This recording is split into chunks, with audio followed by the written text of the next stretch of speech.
we could get arrested for sharing the gospel. We're not really sure what to do here. All right, pause. We're getting ahead of ourselves. I'm about to travel all the way to Paris for the Olympics to share the gospel, and this is why. I've always wanted to go to the Olympics. With all the news coming out around Christianity being mocked at the Olympics and how people don't care anymore, I wanted to see, are people really indifferent to the gospel on the world's largest stage? And what I discovered took me to some pretty surprising places and to meet some pretty interesting people. But to start the journey, we first need to go to one of my new favorite places. Do you have any books around like the Olympics and like missionaries in the Olympics? This is Auntie Frances. She is the sweetest lady. She's from Korea, and she's helping us find this book. Is That Really You, God? By Lauren Cunningham. Back in 2 weeks.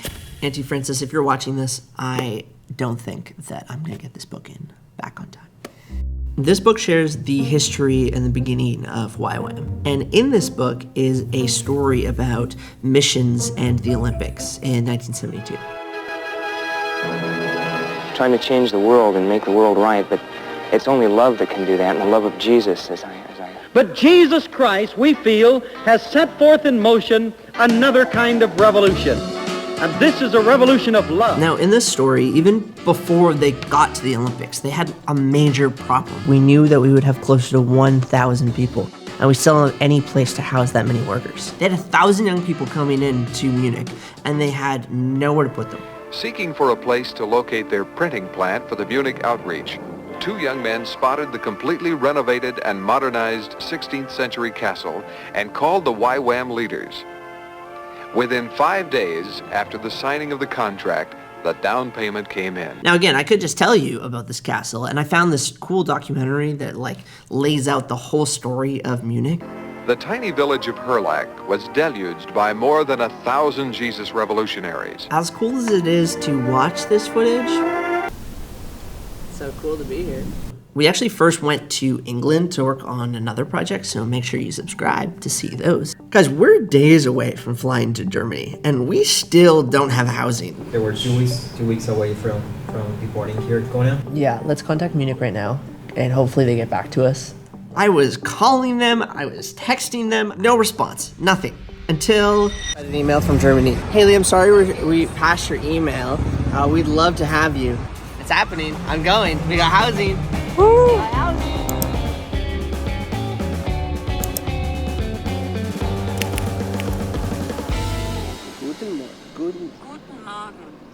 Good morning from Germany. This right here is where they brought 1,000 missionaries during the Olympics in 1972. This was built as a hunting castle, so you can imagine what hunting meant in the 16th century.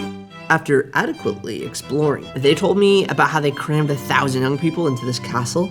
How do you put 1,000 people in this place? By doing 3 levels of bedding. So there is a lot of romanticism about this, but the people that lived at that time, they were saying, wow, we couldn't breathe. These were the good old days of missions. These guys were awesome. Okay, so my question here is, how did it actually go? All week, kids came pouring in, 1,000 of them. From the very first day of the campaign, however, they met the worst kind of resistance: indifference. This is where our story takes a little bit more of a somber tone. You know, we're at right now in the Olympic Village, which is super cool. But what they were finding was that sports was being touted as the answer to unity and to peace. And people's hearts just weren't open. But then something unimaginable happened, and everything changed. This is an ITN newsflash from the Olympic Village in Munich. Gunman steps onto the balcony of 31 Connolly Street, where early this morning, armed Palestinian guerrillas raided the sleeping quarters of the Israeli team. So we're right here actually at the Olympic Village where the attack took place, and this is the memorial for the athletes that lost their lives. And although this is a tragic event and it caused a lot of pain, it also opened people's hearts up to the gospel for the first time since the missionaries had come to Munich. I wanted to hear what it was actually like. So I sat down with Joe Bertoli, and he was there with his wife in 1972. Once the terrorist attack took place, there was a somberness that fell over the whole place. While the memorial service for the murdered Israelis was taking place, the Christian young people quietly prayed on the streets. They sang, and they comforted the angry, confused public. People would just kind of be milling around quietly, not doing a whole lot of crazy things like they had been doing. And it gave us the opportunity to be able to talk to people and to encourage people. Maybe people weren't as indifferent as they thought. See, in that moment, people needed something greater than just sports for answers about these tragedies and about hard things happening. Let's recap. Missionaries came, but people were indifferent. And then a terrible tragedy happened, and people's hearts were open. But that doesn't really answer my question about today. Do people care about the gospel in 2024? Well, there's only one way to find out. Prayer step. Crazy.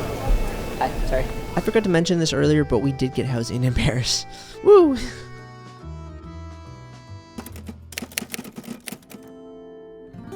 Today we're going out to share the gospel as a part of Paris Je t'aime, which is an outreach that's happening all during the Olympics. This is our team, and leading our outreach today is my Australian friend, Mel. She's been going out every single day during the Olympics to share Jesus with the visitors. Bonjour.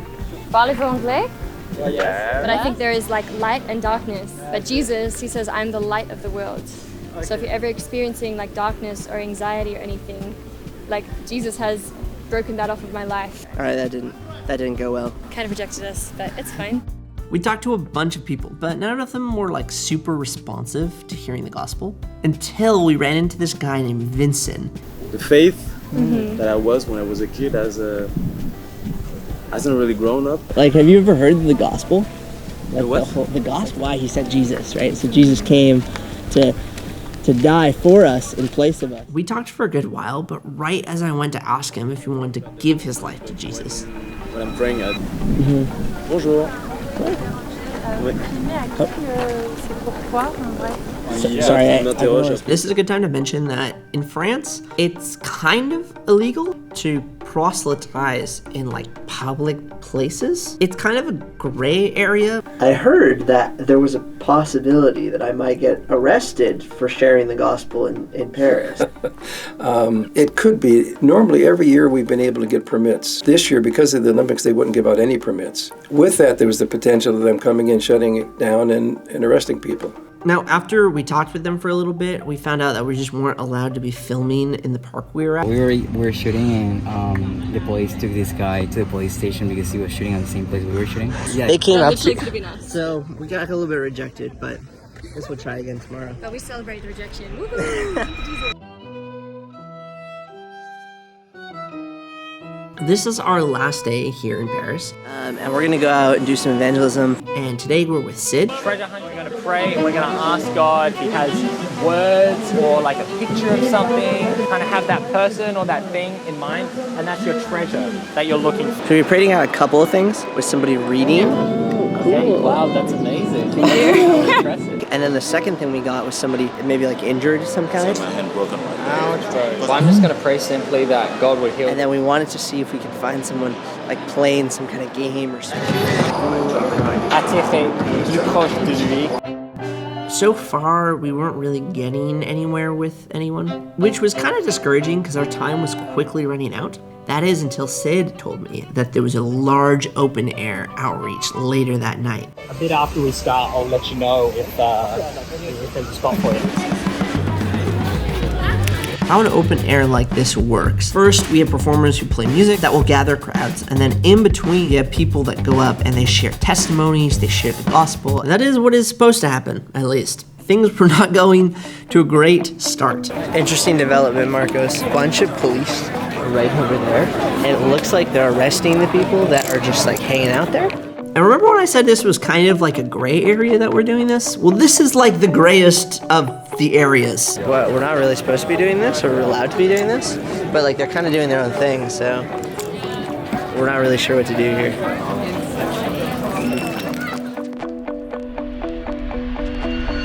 But they arrested the people next to us and didn't seem to mind that we were doing our thing right next door. So now there's only one thing left to do.